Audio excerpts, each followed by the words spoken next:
Hamid Abou Medien de Larwat, Hamid Belkhair Shtam de Ouergla, Brahim Larbaoui de Ouergla. Ces trois hommes, c'était les trois Algériens, c'est leur nom, les trois Algériens qui ont été lâchement assassinés par un tir de drone provoqué par le Maroc, par le commandement marocain. Allah yarhamou. Trois civils qui ont été assassinés par une armée très courageuse, une armée de lâches. Voilà, ça s'est passé près de Bir Lahlou, dans le territoire du Sahara occidental, contrôlé par le Polisario, vers la frontière mauritanienne.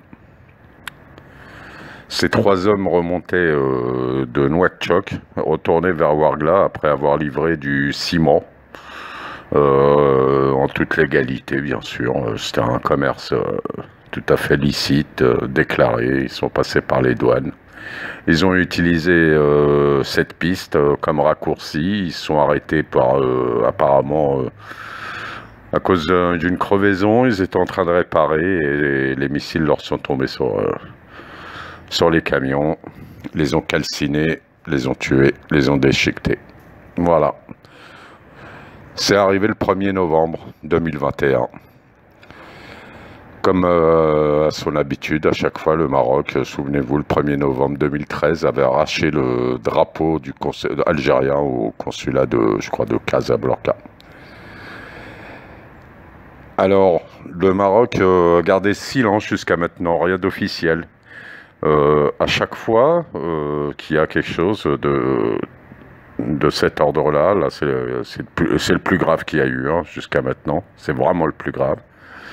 Comme le drapeau en 2013, zéro excuse, jamais évoqué la question, comme le consul du Maroc qui dit qu'on est un pays ennemi à Oran, là, zéro excuse, etc., etc. À chaque fois que c'est eux qui sont fautifs, ils ne commentent pas.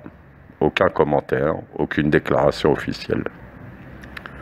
Alors là, ils disent le Maroc ne se laissera pas entraîner dans une guerre avec l'Algérie. Parce que le Maroc, c'est le bon Maroc, le bon Merzen qui fait pas de mal, et c'est la méchante Algérie qui fait toujours du mal.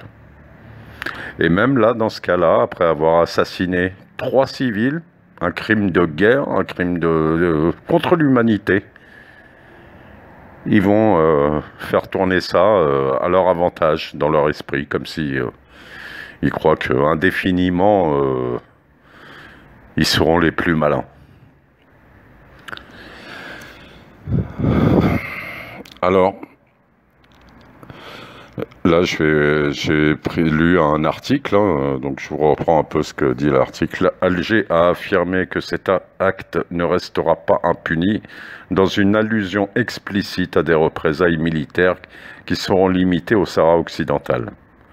Territoire en proie à une guerre passée sous silence depuis une année grâce à un blackout médiatique maintenu par les alliés du Maroc. On sait qui ils sont, principalement c'est la France et l'entité sioniste. Alors cet acte, c'est un casus belli marocain, et nous allons voir les options algériennes. Casus belli, c'est un acte, c'est une déclaration de guerre, tout simplement. Quelles sont les options algériennes? Sur le papier, la supériorité militaire de l'Algérie est écrasante, notamment dans le domaine aérien et balistique.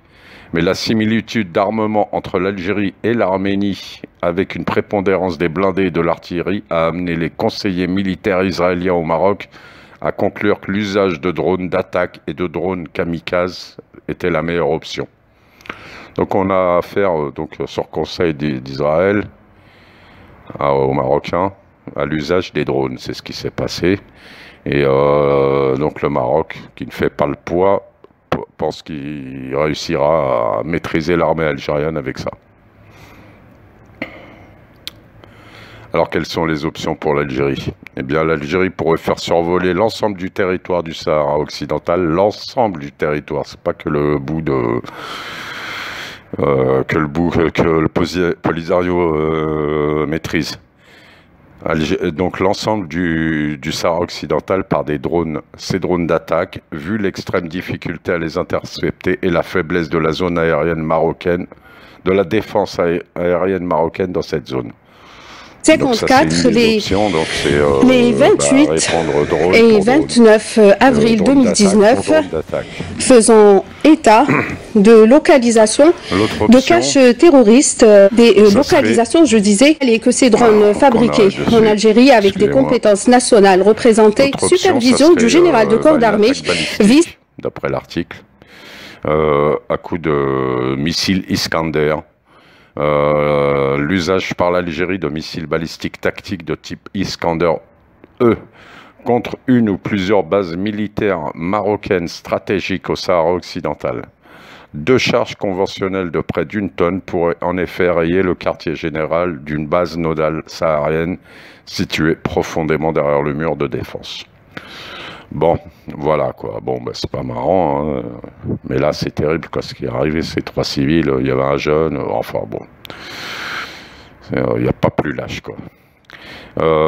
L'État algérien, c'est certain, à 1000%, il ne laissera pas passer ça. Ça c'est pas possible. Là, j'en parle même avec des gens qui sont très opposants ici en Algérie et ouais, eux, ils me disent ah oui, ça passera pas quoi. Bon, donc que ce soit, moi je suis pas stratège ni rien, donc je vous donne juste un article survol et puis voilà quoi. Je vais pas faire d'analyse plus profonde là-dessus quand même. Alors ce qui se passe, c'est que les trolls marocains vont être activés, ils le sont déjà, c'est sûr. Hein. L'armée de trolls sur tous les réseaux sociaux, les sites, les faux sites internet qu'ils ont, etc. Donc là, ils vont à fond faire passer l'Algérie pour l'agresseur. Hein. Donc nous, tant qu'on peut, il faut aller répondre partout dans tous les sites. Dès qu'on voit des messages que ça parle de l'Algérie, du Maroc, il faut aller y répondre. Voilà, Inch'Allah que l'entité va entraîner ces 2 pays dans un affrontement. Le Merzen veut entraîner son pays, son peuple, dans un affrontement aussi. Le peuple marocain, il se tait toujours, il s'est toujours tu, il continuera à se taire. Ici, l'autre fois, j'étais à la Casbah, je discutais avec des gens, ils me disaient ouais, mais bon, nous, ce qu'on veut, c'est être unis, les peuples, et aller combattre l'entité ensemble. On veut pas se battre entre nous. C'est les politiques qui doivent régler le problème.